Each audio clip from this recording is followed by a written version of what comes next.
Dust rose in thick red clouds as the tires skidded across the open field. The motorcycle came to a dead stop with a screech, the engine growling low like some predator stalking its prey. In the wide, empty stretch of Texas farmland, there was no one to see what happened next. She hit the ground hard. Emma tried to push herself up, but a heavy boot slammed down across her shoulder, pinning her to the dirt. Her breath caught. Not because of pain, though there was plenty, but because of what she knew was about to happen. The man above her was massive. Muscles like stacked bricks, face covered in stubble, a thick scar down the side of his jaw. His voice was low, smug, slurred with the bite of cheap whiskey. "Ain't nobody coming for you, sweetheart." She didn't respond. The sun beat down across her back. The earth was dry and cracked, and just above the sound of her shallow breathing, she could hear it faint at first like a far-off wind. A soft hum, growing louder. He didn't hear it, not yet. He bent down to say something else, probably another threat. Emma's lips curled into the slightest grin. Because she'd heard it, and she knew what it meant. 2 hours earlier. It was a quiet stretch of road just outside Crosswell, Texas. Heat shimmered across the blacktop as Emma Grayson rolled down the window of her old '98 Jeep Wrangler. The engine rattled like a smoker's cough, but it still ran. She wasn't in a rush, not today. She wore a faded green t-shirt, the kind with an old Navy logo barely visible after too many washes, and a pair of dusty camouflage pants tucked into worn-out boots. Her long brown hair was pulled back under a wide-brimmed cowboy hat. She looked like someone headed home for the weekend, simple, unassuming, a nobody. Which is exactly what she wanted to be. Emma had learned that being underestimated was one of the best advantages a person could have. She pulled into a small gas station, more a shack than a store. One pump, a rusted-out ice chest, and a sleepy mutt sprawled under the shade of a broken sign. She didn't notice the bikes right away, but she felt them. The sound of 3 Harley engines cracked the still air like a warning shot. They pulled in behind her slow and wide like they owned the road. The lead biker was tall, maybe 6'4" arms, like slabs of meat tattoos crawling up his neck. He took off his helmet and smiled. Not the kind of smile you trust, the kind that tells you this man's looking for something to ruin. Emma kept her eyes on the pump.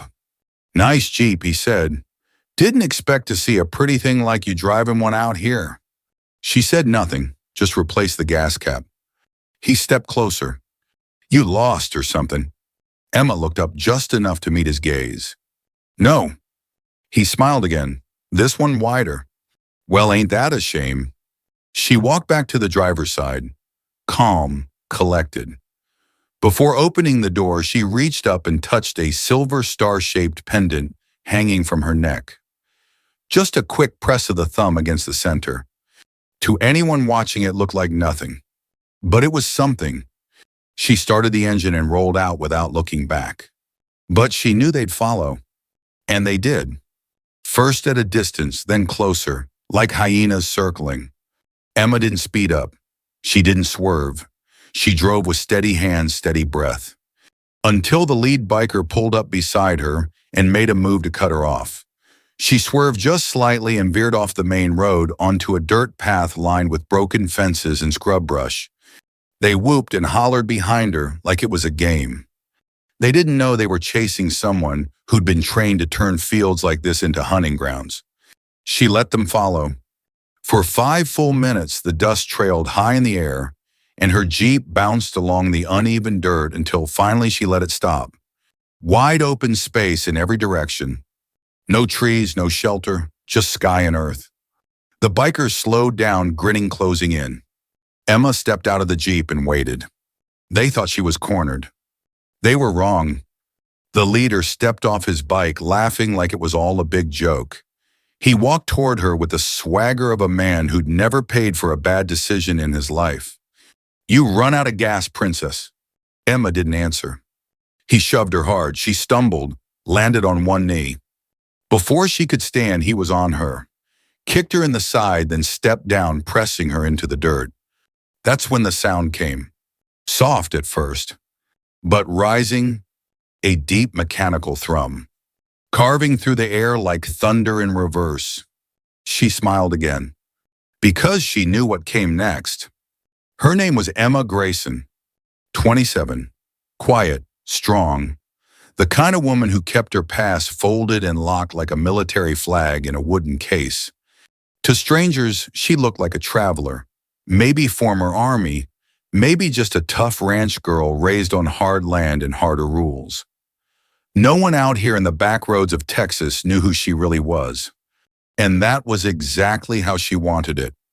The town she passed through didn't even have a stoplight, just a couple of rusted-out gas pumps, a diner that closed at 4 p.m., and a population sign that hadn't changed in 20 years. Emma had stopped only because she needed fuel and water. Her Jeep was old but dependable, the kind of vehicle that looked like it had survived wars maybe it had. She stepped out of the driver's seat and adjusted the brim of her hat. The sun was high, hot, and indifferent. She didn't notice the bikers right away, but she felt them. 3 of them rolling in with engines that sounded like they were clearing their throats before a fight. Big machines, bigger egos.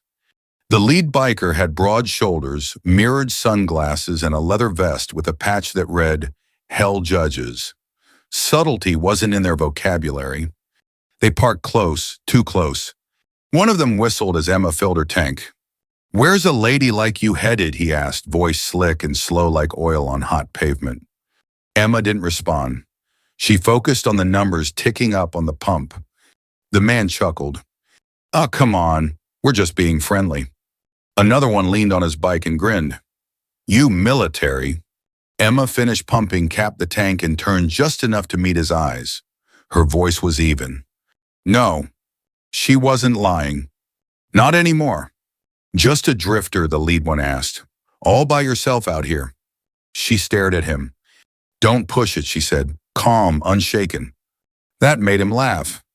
Not because it was funny, but because he didn't know what else to do. Emma walked back to the Jeep, opened the door, and as if swatting away a bug, pressed her thumb against the center of her pendant. A small silver star, simple, worn, and custom-built with a military-grade emergency signal chip. Her father's idea. He used to joke, "If I can't reach you in 10 minutes, I failed." She didn't joke back.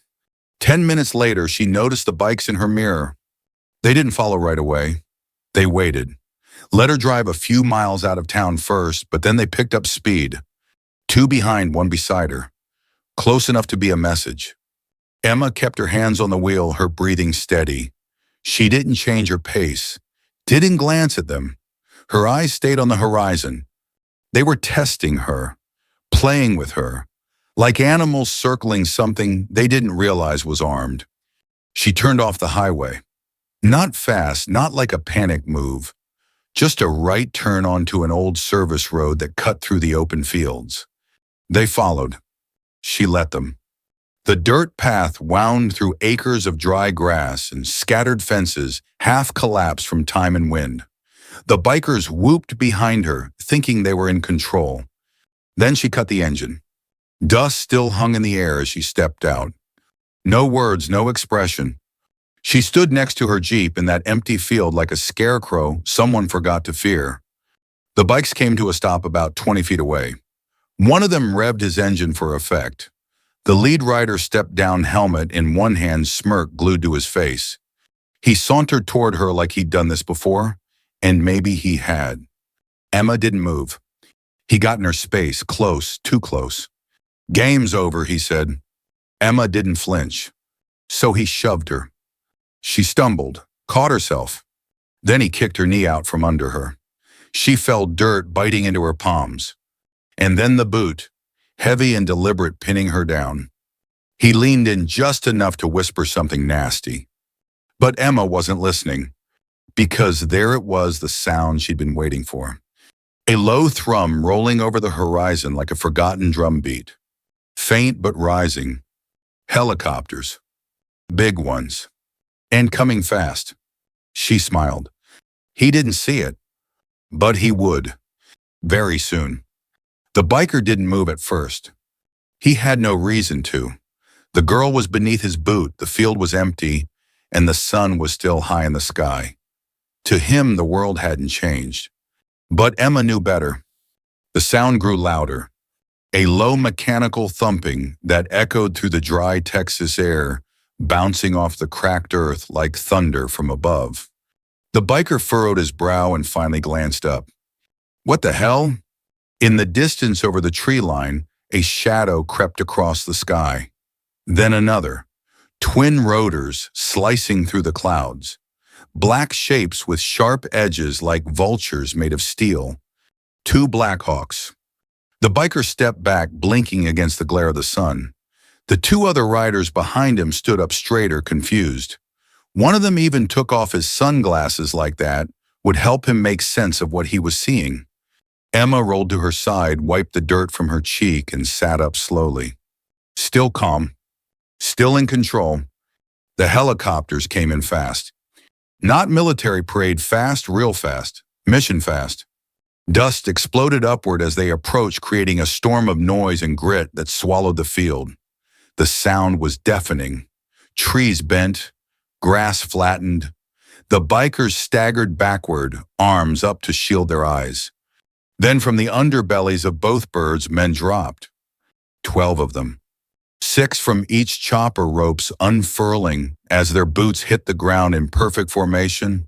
No shouting, no dramatic movie lines. Just quiet practice precision. They wore full gear, black tactical vests, helmets, drop-down goggles, and weapons held low but ready. Not a single motion wasted. The lead SEAL gave one signal, a quick hand chop, and the team split. In seconds, they had the bikers surrounded. The men who'd been laughing just moments earlier now looked like deer caught between headlights. Emma rose to her feet, dusted off her jeans, and walked forward like she was getting up from a picnic. One of the SEALs approached her. His helmet came off. He was older, mid-40s, salt and pepper beard, and eyes that didn't blink unless they had to. He nodded, "Ma'am." Emma nodded back. "Your father said to tell you," the man added, "he sends his regards." She almost smiled at that. Then the biker lunged. Out of desperation, rage, stupidity, who knows? But he moved. Toward her. One last grab for control. Emma caught his wrist mid-swing. Twisted. Heard the pop of cartilage as his arm folded the wrong way. Then she stepped in and dropped him to the dirt in one fluid motion. The SEALs didn't even raise their weapons. They didn't need to. The other 2 bikers stood frozen. One dropped to his knees. The other just turned slowly and lay face down in the grass without being asked. The dust settled. The noise began to fade as one of the Blackhawks rose back into the sky, circling overhead like a hawk watching its territory. The second stayed grounded. The SEALs moved like clockwork, zip ties check silent signals.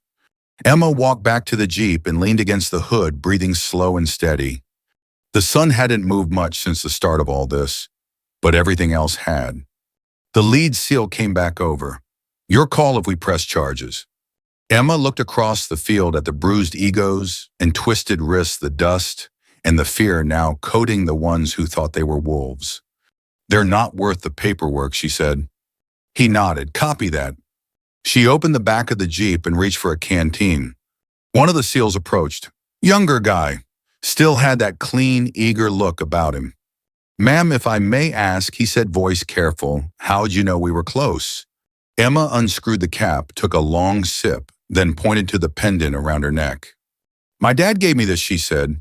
"Said it pings him directly if I ever get into real trouble." The young man blinked. "Your dad." She nodded once. "General Walter Grayson," she said. "Retired, mostly." There was a beat of silence. The SEAL looked like he'd just met a ghost story. Holy, he caught himself. That explains a lot. Emma smiled just slightly. "No, that's just the start." The dust hadn't yet settled.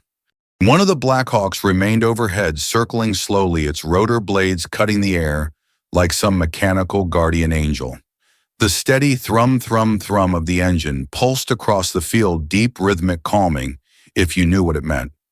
Emma stood still beside her Jeep, hat pulled low arms folded. The wind whipped through the grass, bending it flat in wide sweeping arcs. A few of the bikers were seated now, hands bound behind them, heads down. Reality had sunk in. The arrogance had drained from their faces, replaced by the blank, hollow look of men who'd just been reminded how small they really were. The SEALs didn't gloat, they didn't flex. They didn't need to. One by one, they moved through the field, checking gear, keeping formation. Their steps were silent, even in boots. There was something holy about their presence, like guardians pulled from some old American myth. Emma glanced up at the sky, not for any reason, just habit. She'd been trained that way. The lead SEAL walked over again. Same calm eyes, same steady voice. "We're clear," he said. "Bird 2 will extract the detainees. You want to lift or you staying put?" Emma looked back at her Jeep. The engine was fine, just dusty. "I'll drive," she said. He nodded, but didn't walk away. He looked at her for a moment, as if weighing whether to say more. Then he said it. "Your father's still tracking you." Emma didn't respond at first. "He never stopped," the man added. She finally sighed. "I figured." The SEAL gave a short laugh. "Didn't think he'd send the whole team this far out again." Emma raised an eyebrow. "Again." He shrugged. "This is the third time." She shook her head, a mix of amusement and mild exasperation crossing her face. "He told me once the signal would only be for emergencies." He smirked. "He thinks you breathing in the same zip code as trouble counts." Emma chuckled softly. "Yeah, that sounds like him." The second Black Hawk touched down again. Dust rose in a wide, spinning vortex. A few SEALs escorted the bikers toward the rear of the bird, one still wincing from the dislocated arm Emma gave him. One of the other team members handed Emma a small, worn canvas pouch. "Your gear," he said. She opened it. Inside was a folded field map, a set of gloves, a compact sidearm still in its leather holster, and a patch, silver and black, with an eagle clutching an anchor. She stared at it for a long time, then zipped the bag shut without a word. The younger SEAL from earlier walked by, helmet tucked under one arm. He looked over at her. "Ma'am, no offense, but you don't look like someone who needs saving." Emma gave a sideways smile. "That's the point." He nodded, thoughtful. "So why didn't you fight back sooner?" She looked out across the field. "Because sometimes the best way to win," she said, "is to let them think they're ahead." He stood there a second, then gave her a small salute. She didn't return it, just nodded once. She wasn't wearing a uniform, didn't have to. The engines roared again as the Black Hawk lifted off, this time with a full load of shame and broken pride strapped to the bench seats. Emma stayed where she was, letting the wind wash over her. She looked down at the pendant again, a gift from her father. Inside it was a GPS micro beacon, encrypted, linked to a private network maintained by a handful of men he trusted more than God. If she activated it, help would come fast, loud, and unquestioned. And it just had. But that pendant was more than tech. It was a message. You're never truly alone. Not when you're the daughter of Walter Grayson. Not when you've got 1,000 shadows walking behind you. She closed her hand around it and whispered to herself, "Thanks, Dad." The wind carried it away. The Black Hawks disappeared over the ridge like thunderclouds with engines. Their rumble faded into the distance, but the weight of their presence lingered in the air like the scent of rain after a storm. Emma stood in the silence they left behind. Around her, the field returned to stillness. Grass swayed gently again. The dirt settled. The only sounds now were the creak of her Jeep cooling down and the faint clink of loose gear in her duffel bag. 12 shadows had dropped from the sky, and just like that, order had returned. When she was 12, her father had taken her to a SEAL training site in Coronado. Not for fun, for a lesson. She remembered watching from the sand as men, half broken from exhaustion, still ran with packs heavier than she was. She remembered the shouts, the cold Pacific water, the drills. But most of all, she remembered what her father told her as they sat in the back of a Humvee watching the sunset dip over the naval base. "Strength isn't noise, Em," he said. "It's knowing you could tear the world apart and choosing not to." That stuck, and today it came back sharp and clear. The field team had moved out, fast, no wasted time. No explanation offered to the handful of locals who might have heard the choppers and come poking around later. That was the thing about SEALs. They didn't do parades, they didn't post selfies.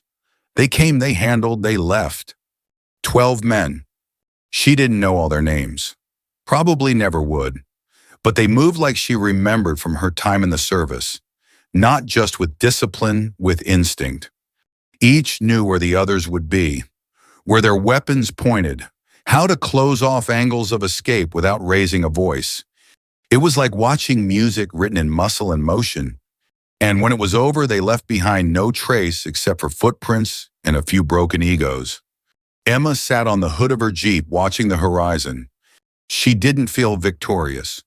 She didn't feel shaken either. She just felt aware. This world, this country was full of wolves. Some barked loud, some hunted quiet, and some, like those bikers, thought the biggest engine and the loudest laugh made them apex. But they forgot about the shadows, about the men who don't speak unless it matters, about the women trained by fathers who never stopped watching. She reached into the glove compartment and pulled out a photo dog-eared, faded by sun. Her and her dad, both in boots, both covered in mud, both grinning like kids who got caught stealing pie. He was younger in that picture, less gray, more fire. But the eyes were the same, piercing, steady, not the kind of eyes you lie to, not if you ever want to sleep well again. She smiled at it, thumb brushing a smear across the edge of the photo. "You still don't trust me to handle it on my own, huh?" she murmured. No answer, of course, but in her chest she could feel it, the same low burn she'd always carried. Equal parts frustration and gratitude. He'd never stopped preparing her, and he'd never stopped protecting her. She opened the duffel they'd brought, pulled out the patch again. It wasn't hers anymore. Not officially, but it still felt warm in her hand. Eagle, anchor, trident, same as the one sewn on the inside of her father's jacket the day he retired, and the day he buried two of his closest friends. She folded it once and slid it into her back pocket, not because she planned to wear it, but because there were days like this one where reminders mattered more than armor. A hawk soared overhead, not mechanical this time, a real one. It tilted its wings with the breeze and disappeared behind the tree line. Emma climbed into the Jeep, started the engine. It groaned but obeyed. She took one last look across the field. It looked like nothing had happened here, just wind and weeds and a dirt path cutting through nowhere. But she knew better. So did the 12 men who came, and so would the 3 who thought they'd picked an easy target. Because now they'd have time to think. A long time. Emma shifted into drive and the tires rolled forward slow and steady. The hum in the wind was gone, but the shadows, they never really left. There was a reason Emma didn't wear the uniform anymore. Not because she lost the will, not because she couldn't still move like a shadow, shoot like a hawk, or outthink half the men who ever stood in formation beside her. She stepped away because it was time. Time to live as something more than a weapon. Time to prove mostly to herself that she could exist without orders, without missions, without needing to look over her shoulder every morning. But the truth was, it never really leaves you. Not when you've been shaped by the man who raised her. Walter Grayson wasn't a man who smiled often. He wasn't cruel, just focused. Built like an oak tree and just as immovable. Decorated 4-star general, SEAL commander, legend in 3 theaters of war. To the public, he was a hero. To his enemies, he was a ghost. To Emma, he was just dad, and also the hardest test she ever had to pass. He didn't raise her with lullabies or bedtime stories. He raised her with field manuals, with knots and rope, with lessons spoken between dry fire drills and early morning hikes. When she was 13, he made her disassemble and reassemble a sidearm blindfolded. When she was 15, he told her she'd never need to be rescued, but if she ever did, it'd be by men he trusted more than himself. That wasn't bravado. That was a plan. She had joined the Navy not long after high school.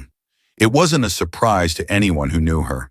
She carried her father's bearing, but not his shadow. Emma carved her own path: tactical analyst, field operations, ground support. Smart, fast, controlled. But after 6 years, she walked away. Too many faces, too many missions where justice was buried under red tape, and a growing hunger inside her to breathe without protocol. She went home, took a job restoring old military vehicles for collectors, started teaching self-defense classes at night, lived small. But her father never stopped watching. He never stopped preparing. The pendant was his final touch, a just-in-case gift. It's not a leash, he'd said the day he gave it to her. It's insurance. You'll know when to use it. She almost never wore it. Until 3 days ago when something inside her said, put it on. Now as she drove west along the ridgeline, she could still feel its faint weight on her chest. Emma pulled off the road just before sunset, parking under a wide oak tree older than the state of Texas itself. She got out, grabbed the canvas pouch from earlier, and walked toward the edge of a shallow ravine. She crouched down and ran her fingers through the dry grass. Then slowly, carefully, she reached into the pouch and pulled out the small folding shovel the seals had included, standard issue, like a quiet inside joke. She dug until she hit something solid. A case. Metal. Rusted.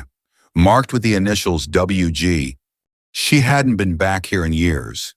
But she remembered where he'd buried it. Inside an old sidearm wrapped in oilcloth, a journal in her father's handwriting, and a sealed envelope. On the front, for when the shadows return. She held it for a long time. Then finally she opened it. Just one sheet of paper, typed. If you're reading this, it means I missed you again, which means you've been in a fight, and I bet you won it. But I want you to remember something: the world's changing. It's not enough to be strong. You've got to be wise, and you've got to decide who you're fighting for. I never worried about you getting hurt. I worried about you forgetting who you are. You are not me. You are better.